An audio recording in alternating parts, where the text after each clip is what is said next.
Assalamualaikum warahmatullahi wabarakatuh. Perkenalkan, kami dari kelompok 14 yang beranggotakan Elma Noviani dan Rahmatia Nur Azizah. Sebelumnya, eh, matkul tugas ini untuk memenuhi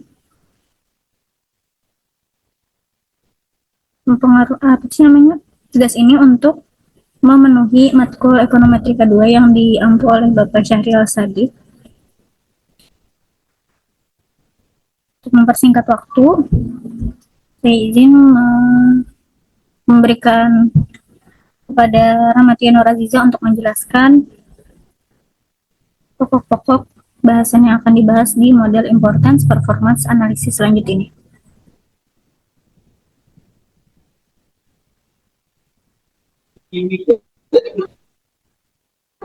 Baik, yang pertama saya akan menjelaskan apa itu pengertian dari importance performance analysis atau IPA.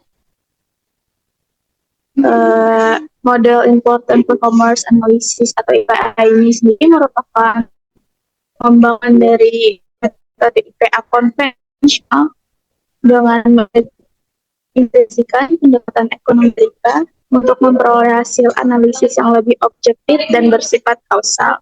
Nah, adapun model IPA lanjut sendiri dapat diformulasikan melalui relasi linear berganda sebagai yang ada di PPT, yang dimana dia adalah tingkat kepuasan, XI merupakan indikator kinerja atribut, dan beta I merupakan tingkat kepentingan relatif masing-masing dari atribut. Nah, terus dalam diagram Cartesius IPA itu terdiri dari 4 kuadran. Yang pertama, kuadran pertama itu merupakan concern yang merupakan atribut tingkat serta. Nah, ini menjadi prioritas utama perbaikan dan membutuhkan perhatian khusus. Lalu ada kuadran 2, keep up the good work, yang merupakan atribut yang dipandang penting dan telah menunjukkan kinerja sesuai dengan harapan peserta. Nah, ini menunjukkan kepuasan tinggi dan perlu dipertahankan secara berkelanjutan. Lalu ada kuadran 3 atau low priority, yang merupakan atribut yang dianggap kurang penting dan dengan kinerja yang relatif rendah. Nah, ini merupakan bukan prioritas utama karena dampaknya terhadap kepuasan peserta itu relatif lebih kecil. Terus yang terakhir ada kuadran 4 atau possible overkill, merupakan atribut yang kurang penting, tapi memiliki kinerja yang sangat tinggi atau berlebihan. Nah, ini mengindikasikan potensi inefisiensi sumber daya yang dapat dialihkan ke aspek lain yang lebih prioritas.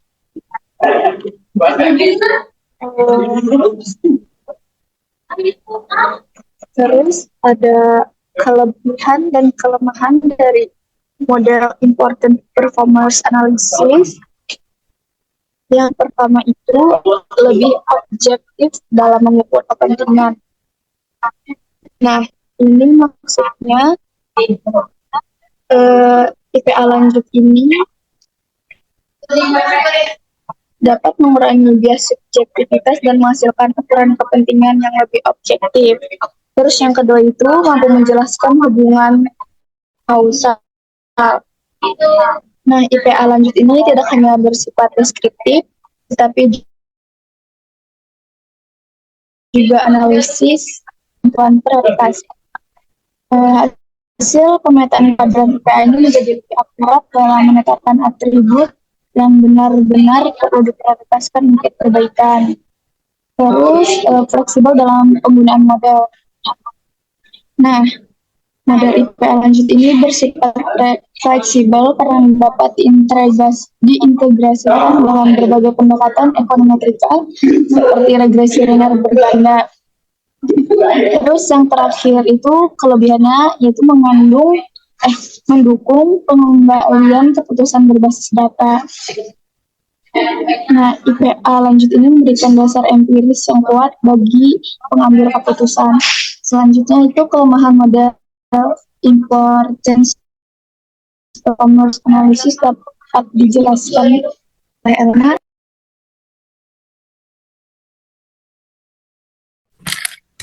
Baik, izin melanjutkan untuk kelemahan model importance performance itu ada yang pertama lebih objektif dalam mengukur kepentingan. Pada IPA lanjut, tingkat kepentingan atribut tidak hanya berdasarkan persepsi langsung responden, tetapi estimasi melalui coefficient model ekonometrika. Hal ini mengurangi bias subjektif, kelemahan. Itu yang kompleksitas metodologi yang lebih tinggi dibanding IPA konvensional dan IPA lanjut. Dibandingkan IPA konvensional, IPA lanjut itu memerlukan pemahaman yang lebih mendalam mengenai statistika dan ekonometrika sehingga tidak mudah diterapkan oleh praktisi tanpa latar belakang teknis yang memadai. Yang kedua itu ketergantungan pada asumsi model. Ketergantungan pada asumsi model ini kayak model ekonometrika yang dianuni bergantung pada berbagai asumsi kayak linearitas, normalitas error, dan tidak adanya multikulinearitas. Terus, pelanggaran terhadap asumsi ini juga dapat mempengaruhi validitas hasil analisis. Yang ketiga itu membutuhkan data berkualitas tinggi. IPA lanjut memerlukan ukuran sampel yang memadai dan data yang reliable agar estimasi parameter menjadi stabil dan dapat dipercaya. Data yang terbatas atau tidak konsisten dapat menghasilkan kesimpulan yang bias. Yang keempat itu interpretasi hasil yang lebih rumit. Penggunaan koefisien regresi sebagai ukuran kepentingan menuntut kehati-hatian dalam interpretasi, terutama ketika terdapat variabel yang tidak signifikan atau memiliki hubungan non-linear. Yang kelima itu ada potensi kesalahan spesifikasi model. Jika model ekonometrika tidak dirancang dengan tepat, seperti pemilihan variabel yang kurang relevan atau bentuk fungsi yang tidak sesuai, maka hasil IPA lanjut dapat menyesatkan dalam menentukan prioritas perbaikan. Selanjutnya itu ada penerapan pendekatan ekonometrika dalam pengembangan model IPA lanjut.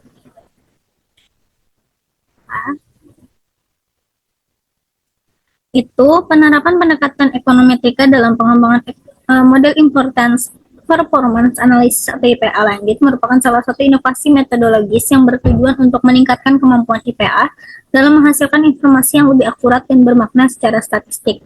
IPA konvensional pada umumnya hanya memetakan atribut ke dalam kuadran berdasarkan skor rata-rata perspektif persepsi, importance, dan performance. Sehingga hasilnya bersifat deskriptif dan tidak menghasilkan hubungan sebab akibat antara atribut layanan dengan outcome, misalnya kepuasan. Selanjutnya itu ada di pendekatan ekonometrika ini menawarkan solusi untuk mengatasi keterbatasan ini. Salah satunya itu ada integrasi IPA dengan teknik ekonometrika. Dalam IPA lanjut, tingkat importance tidak hanya didasarkan pada persepsi langsung responden, tetapi melalui model ekonometrika yang mengukur kontribusi tiap atribut terhadap outcome yang menjadi fokus penelitian seperti kepuasan pelanggan atau loyalitas. Model yang sering digunakan itu satu itu regresi linear berganda atau mengestimasi pengaruh atribut kinerja terhadap tingkat kepuasan atau respon pengguna. Koefisien regresi yang signifikan menjadi pengukur importance suatu atribut. Lalu ada structural equation modeling atau SEM atau PLSM. Penerapan SEM atau khususnya pendekatan partial least square PLSM memungkinkan analisis hubungan antara konstruk laten dan indikatornya sekaligus memetakan importance dan performance dalam satu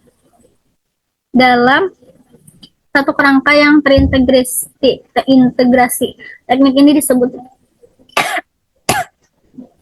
Teknik ini disebut sebagai Importance Performance Map, analisis IPMA dalam konteks PLSM. Pendekatan IPMA bukan sekadar menampilkan skor rata-rata, tapi juga mempertimbangkan bobot jalur pathways dari model struktural untuk menentukan tingkat importance secara empiris dalam model ekonometrika.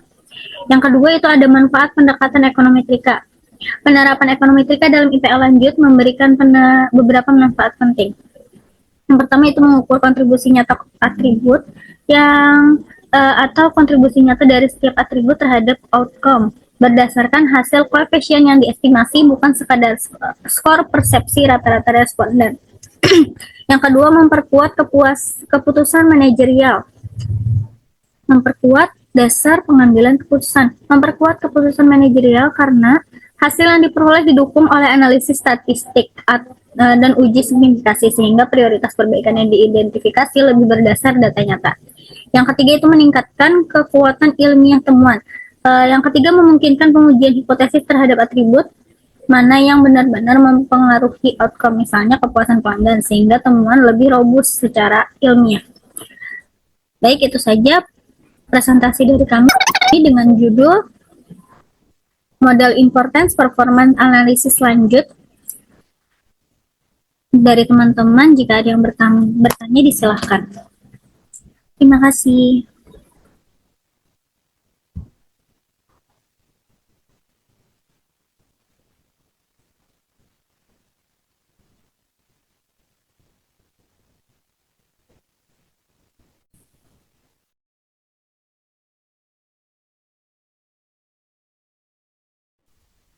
Silakan lanjutkan kepada Mu'afah Karimah untuk bertanya.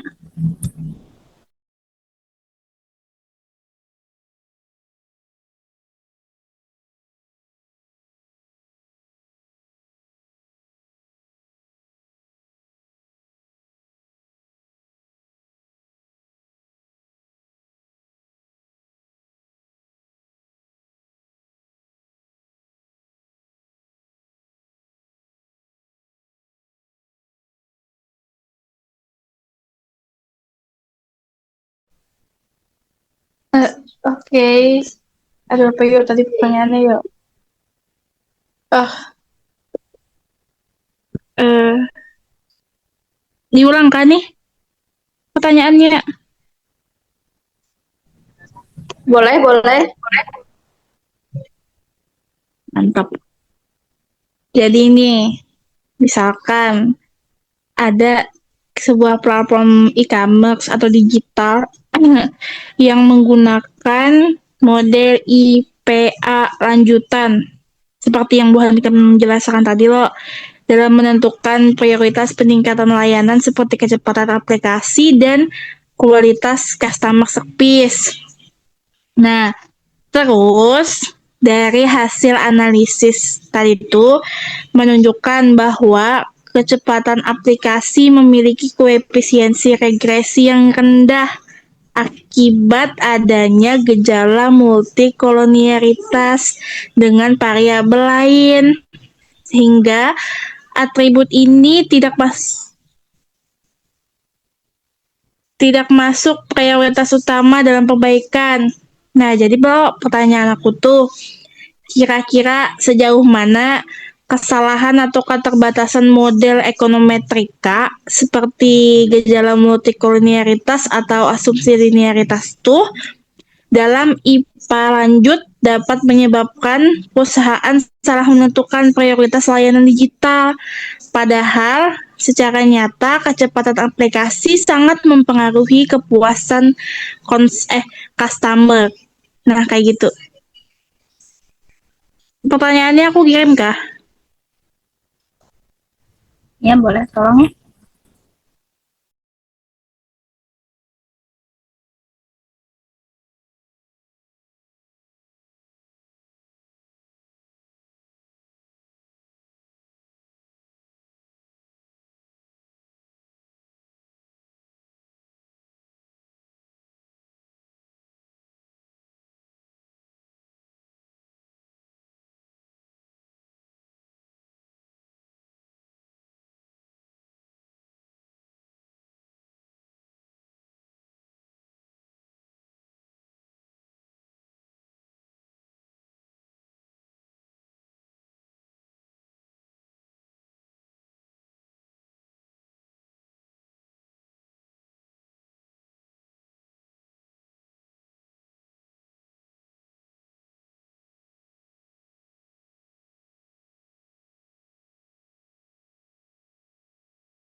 Aku mau menjawab pertanyaan dari apa tadi.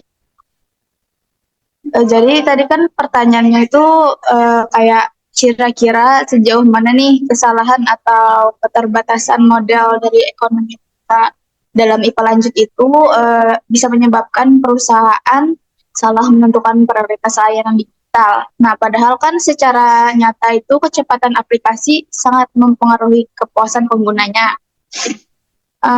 Menurut aku dampak dari kolinearitas sama asumsi linearitas itu bisa menyebabkan yang pertama itu koefisien regresi itu menjadi tidak stabil dan bias itu bisa ke arah nol. Terus variabel yang sebelumnya penting itu terlihat tidak signifikan secara statistik. Terus juga model IPA lanjut itu bisa menurunkan bobot prioritas kecepatan aplikasi. Nah, itu tuh mengakibatkan perusahaan itu menyimpulkan bahwa kecepatan aplikasi itu bukan merupakan faktor utama. Padahal kan faktor tersebut itu sangat krusial. Nah, itu tuh bukan karena atributnya tidak penting, tapi karena modelnya itu gagal memisahkan pengaruhnya secara murni. Jadi itu keterbatasan model ekonometrika dalam IPA lanjut itu seperti multikolinearitas dan asumsi linearitas itu bisa menyebabkan distorsi hasil analisis. Nah, sehingga atribut layanan yang secara nyata penting itu seperti kecepatan aplikasi itu bisa terlihat tidak prioritas. Nah, oleh karena itu hasil IPA lanjut itu seharusnya digunakan sebagai alat bantu keputusan, bukan satu-satunya dasar strategis, dan itu perlu dilengkapi dengan analisis kualitatif serta pemahaman perilaku pengguna. Jadi, IPA lanjut itu sebenarnya hanya alat bantu keputusan, jadi harus menggunakan alat bantu lainnya, tidak bisa berpatokan dengan IPA lanjut saja buat sebuah perusahaan itu menentukan prioritas tersebut. Menurut aku itu aja sih.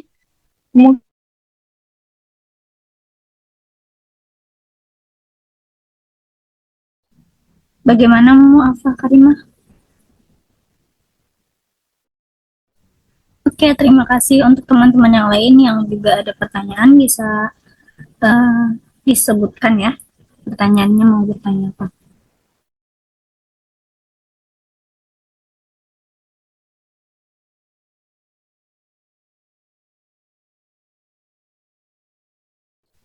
Silakan untuk Mariatul.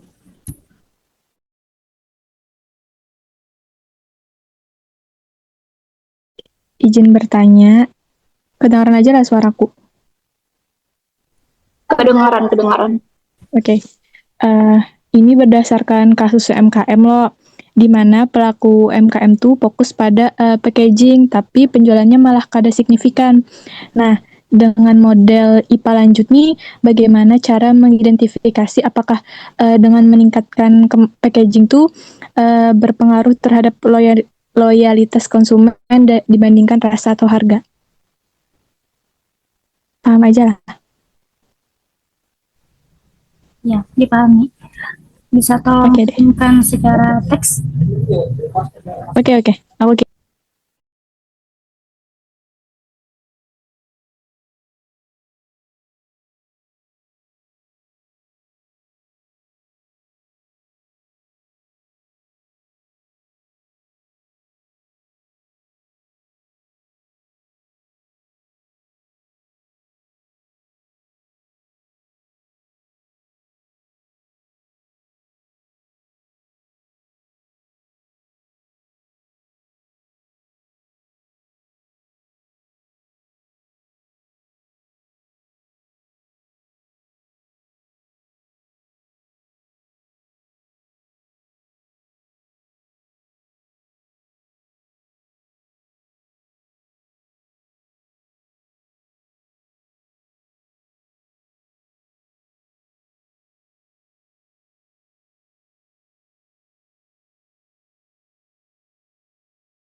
Izin menjawab ya.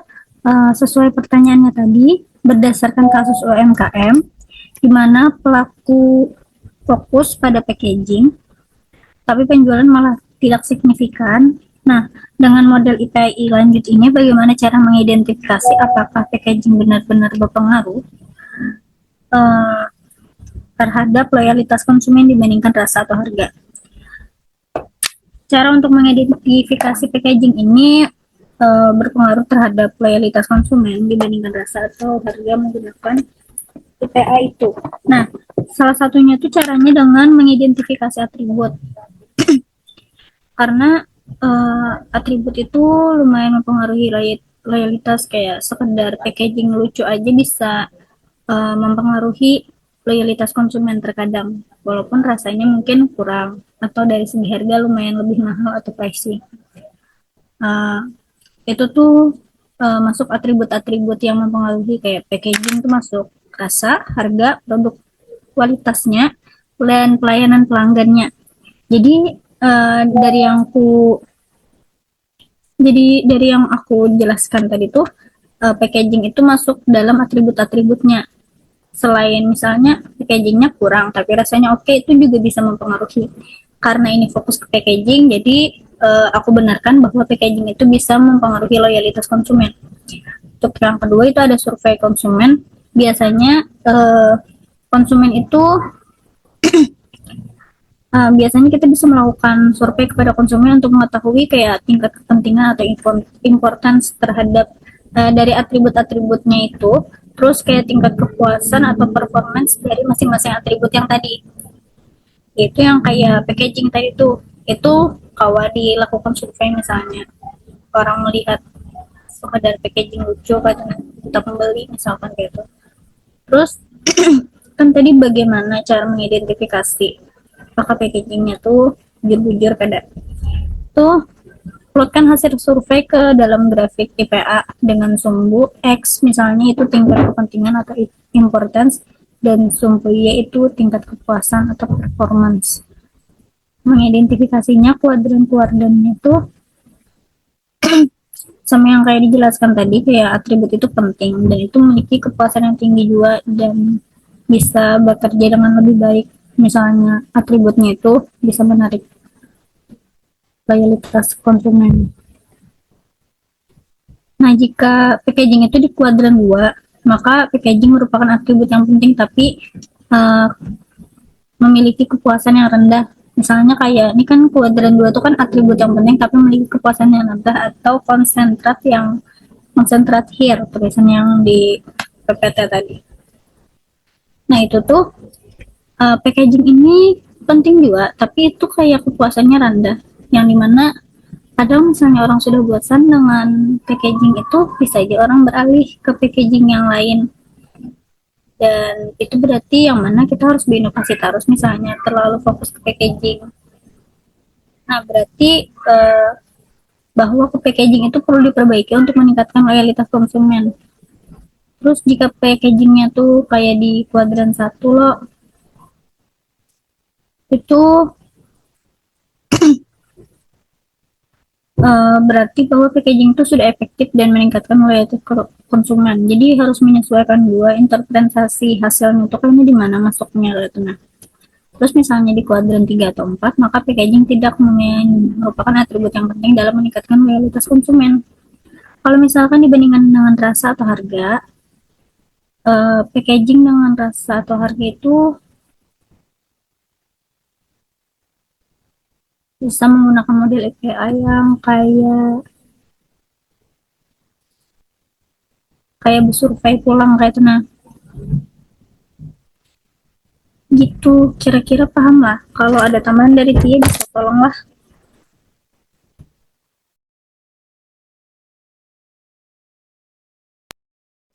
Paham. Terima kasih. Ya, untuk yang lain apakah ada pertanyaan?